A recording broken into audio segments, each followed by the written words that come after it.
Greta থুনবার্গের কথা মনে আছে তো? সুইডেনের সেই ছোট্ট মেয়েটি, হাতে স্কুল স্ট্রাইক ফর ক্লাইমেট লেখা প্লেকার্ড নিয়ে প্রতিবাদ, স্কুল ফাঁকি দিয়ে পরিবেশ ও পৃথিবীকে বাঁচানোর আকুতি। গ্রেটার ভিন্নধর্মী ওই প্রতিবাদ পুরো বিশ্বকে নাড়িয়ে দেয়। গ্রেটা থুনবার্গ হয়ে ওঠেন পরিবেশ ও জলবায়ু আন্দোলনের পরিচিত মুখ। গ্রেটার বয়স এখন 21 বছর। পৃথিবীর জন্য তার সেই লড়াই এখনো চলছে। আজারবাইজানের বাকুতে চলমান জলবায়ু সম্মেলনের মধ্যেই আবারও নতুন করে আলোচনায় গ্রেটা থুনবার্গ।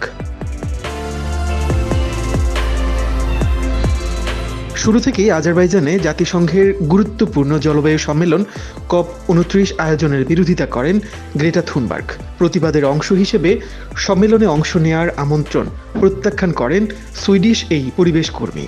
সম্মেলন শুরুর আগে গণমাধ্যমে দেওয়া সাক্ষাৎকারে এবারের COP সম্মেলনকে পরিবেশ রক্ষার নামে ধোঁকা হিসেবে উল্লেখ করেন গ্রেটা।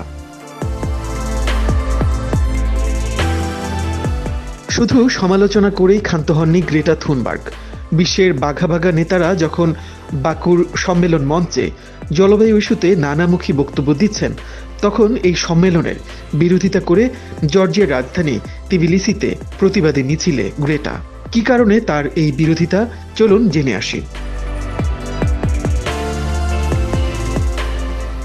গ্রেটা থুনবার্গের মতে নিপীড়নমূলক নীতির কারণে জলবায়ু সম্মেলনের আয়োজক হওয়ার যোগ্য ছিল না আজারবাইজান। থুনবার্গের অভিযোগ, আজারবাইজান নাগরিক সমাজের উপর ক্রমাগত দমনপীড়ন চালিয়ে যাচ্ছে।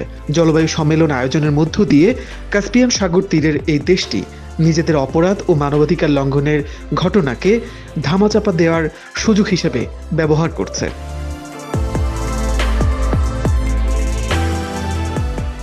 গার্ডিয়ানে প্রকাশিত এক নিবন্ধে থুনবার্গ লিখেছেন, আজারবাইজান জীবাশ্ম জ্বালানি উৎপাদন সম্প্রসারণের পরিকল্পনা করছে।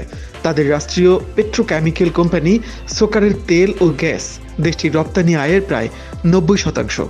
এটি প্যারিস জলবায়ু চুক্তিতে জলবায়ু পরিবর্তন রোধে বিশ্বের তাপমাত্রা বৃদ্ধি 1.5 ডিগ্রি সেলসিয়াসের মধ্যে রাখার যে লক্ষ্য নির্ধারণ করা হয়েছে তার সঙ্গে সম্পূর্ণ বেমানান উল্লেখ করেছেন তিনি।